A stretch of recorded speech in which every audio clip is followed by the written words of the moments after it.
inaan ilaa rajacoon wata adduunyadu bal la daawado fideogan waasay Faaduma Cismaan Aadan oo saaka loo ballansanaa in meherkeedu uu ka qabsoomo mid ka mid ah hoteelada magaalada Hargeysa balse labada beelood inta kala guursanayay xalay hoonkay balla wadaagay tacsida magacaygu waa magaca la ku qoran Cabdi Ducaale waxaan ahay intii xafladda meherku soo casuumayay labada beelood inta kala guursanayay xalay soo kaarkii baan adduunyadu waa sidaas weeyaan waxa weeyaan waa farxaddii ayaa waxay isu rogtay naxdin iyo geeri inaan ilaa rajacoon aan dhamaysano qaadanay nabadgelyo aan kala seexanay waxay ahayd in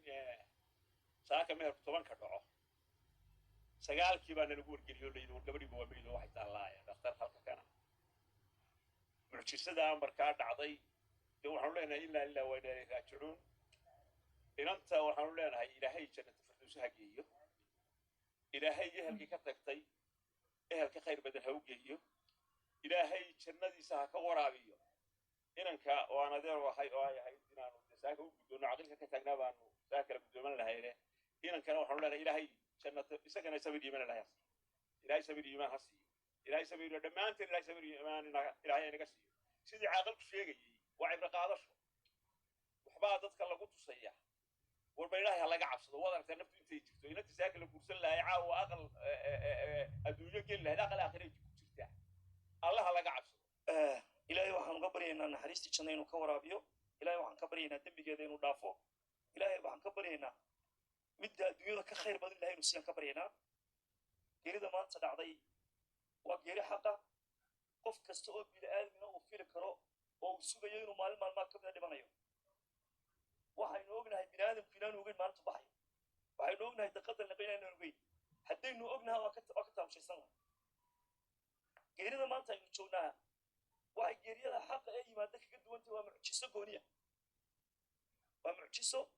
inantaa waa la soo doonay waa loo soo geed fadhiistay maanta sagaalkii subaxnimo ay ahayd in la bixiyo oo gurigii ay ku hamiyeysay muddada dheer ay tagto oo arsaaqadii ubad labadaba ilaahay ku siiyo ta ilaahayna meel baytaan qadarkuna wuu qornaa sida maanta ayaa qoray waxaan nuu soo kallaano nuu soo toosnay aruuskeedanu ka qayb galo loo bixinno oo guurinno markaanu soo baxnayna aaskeedii baana loogu yeedhay maantana waxaa joognaa aaskeedi arrintaasi waxay u baahan tahay mucjiso weeye cibro qaadasho bini'aadamku inay ku cibro qaataan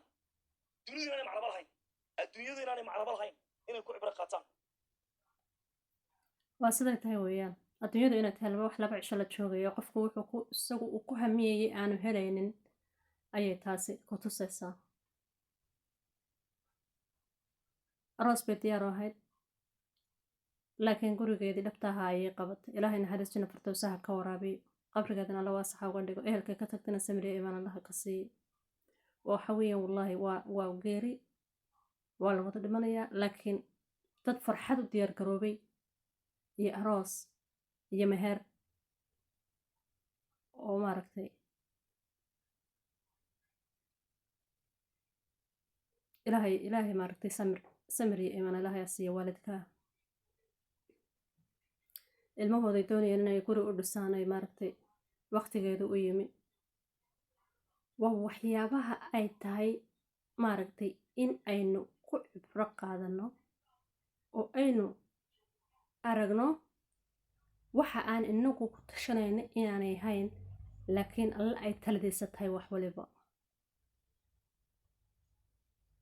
talada rabbi ayay wax walba ku soconayaan rabbi siduu qoray ayaa wax walba u dhacayaan subxaan allah ilaahu rab raxmaan oo adigu khayr nooga dhiga ramahayaga wallaahi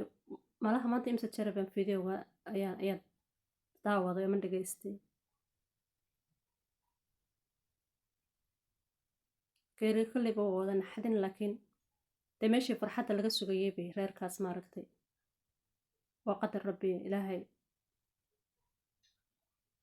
qalbiga ha uga reebay maaragtay geeridaasi ku dhacday aan sii radaayay videogay oo labadaas intay isu jiraan eega saacadaha u dhaxeeyay xilligii la guurin lahaa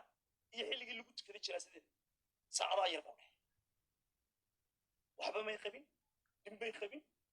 xalay unbaa lagu soo booday saaka way iska ladnaan baa lalahaa hawsha lama baajinin diyaar baa loo ahaa diqid aaskiinimka waynagaa joogo marka waxa weeye dadka waxaa ugu sugan oo keliya oo halkan maanta ka ah in lagu cibro qaato oo qofku intuu adduunyada joogo gooruu baxaya ma oge in uu ku tala galo inaanu daqiiqad dabadeed wuxuu mudan doona aanu ogeyna uu ilaahay cabsidiisa iyo ku-xidhnaantiisa iyo cibaadadiisa iyo weysadiisa iyo alla kacabsigiisa inuu badiyo cibro ku qaato inay meesha meelba jirin inaa lillahi wa inna ilaa rajicuun waxaan ilaahay ka baryaynaa ilahay jannadii geeyo ilahay waxaan ka baryaynaa inta ka tibina ugu dembi dhaafo idinkuna waxaa ogaataan saacadda isqaban ima jirteen war salaada iyo cibaadada iyo cunana ogaada dacwadana ogaada diintana ogaada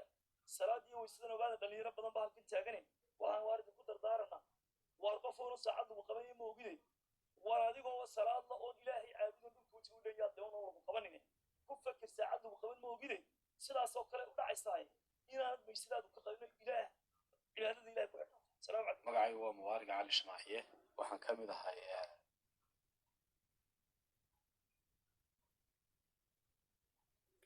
hoonkay balbad ka daawan kartaan isagoo dhammaystiran fideoga haddii aad doonaysaan anigu intaas baan ku joojinayaa wallaahi ilaahay isagu maaragtay inaan naxariisto ilaahay inaan naxariisto xaqana allahayna ku sugo intii dhimatana allah u naxariisto inantaasi ugu dambeysay iyo waalidiinteeni dhammaan iyo intii muslimiinaba ilaahu xaqa nagu sugo ya rab qof aad wanaag looga sheegay weeyaan aad u wanaagsanayd ilaahay uga dhigo wanaaggeedaas mid ay aakhiro ay wax fiican uu rabbi kala kulmiyo halkaas ayaan kusoo gabagabeynayaa fideoga subscribe inoo saara like-ta maca salaama